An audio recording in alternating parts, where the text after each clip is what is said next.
Hi viewers, இன்றைக்கி நம்ம baby corn fry செய்ய போகிறோம். அதுக்கு தேவையான பொருட்கள் என்னென்னு பார்த்துடலாம். ஒரு 200 கிராம் பேபிகார்ன் எடுத்து க்ளீன் பண்ணி வச்சுருக்கேன்.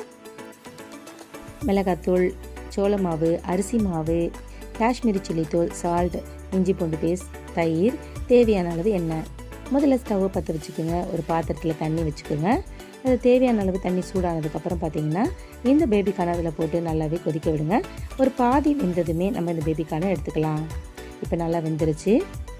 இதை எடுத்து ஒரு தட்டில் ட்ரான்ஸ்ஃபர் பண்ணிவிட்டு சூடு ஆற வைங்க.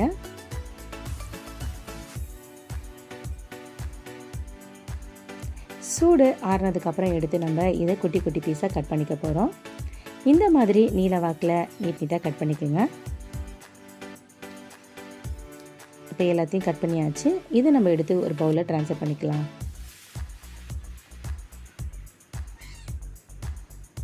இதனோடு ஒரு 2 டேபிள் ஸ்பூன் சோள மாவு,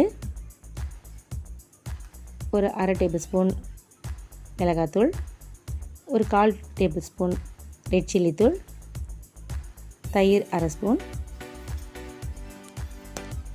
இஞ்சி பூண்டு பேஸ்ட் ஒரு 1/2 டேபிள் ஸ்பூன், தேவையான அளவு உப்பு ஆட் பண்ணிக்கோங்க. இப்போ இது எல்லாமே நம்ம சேர்த்து நல்லா கிளறி விட்டுக்கலாம். இப்போது நம்ம இதை ஒரு 5லேருந்து 10 நிமிஷம் அப்படியே விட்டுடலாம். அப்போ தான் நம்ம இந்த காரம் உப்பு எல்லாமே அந்த பேபிகார்னில் நல்லா ஊறி இருக்கும். அதுக்கப்புறம் ஸ்டவ் பற்ற வச்சு ஒரு கடாயை வச்சுக்கோங்க. தேவையான அளவு எண்ணெய் சேர்த்துக்குங்க. எண்ணெய் நல்லா சூடானதும் பார்த்திங்கன்னா நம்ம ஊற வச்சுருக்க அந்த பேபிகார்னை எடுத்து கொஞ்சம் கொஞ்சமாக போட்டு ஃப்ரை பண்ணிக்கலாம். இந்த மாதிரி நல்லா ஒரு கோல்டன் ப்ரௌன் கலரில் வரணும். என் பேபிகார்ன் பார்த்திங்கன்னா கொஞ்சம் சாஃப்டாக தான் இருக்கும் சாப்பிட்றதுக்கு. ஆனால் ரொம்ப டேஸ்டியாக இருக்கும். குழந்தைங்க ரொம்ப நல்லா விருப்பமாக சாப்பிடுவாங்க. இதை நீங்கள் ஸ்கூல் விட்டு வரும்போது ஈவினிங் ஸ்நாக்ஸாக செஞ்சு கொடுக்கலாம். ரொம்பவே ஈஸியான மெத்தடு தாங்க. ஈஸியாகவும் இருக்கும் செய்கிறதுக்கு.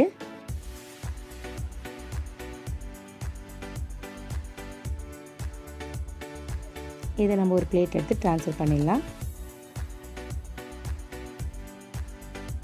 அவ்வளோதாங்க, பேபிகார்ன் தயாராகிடுச்சு.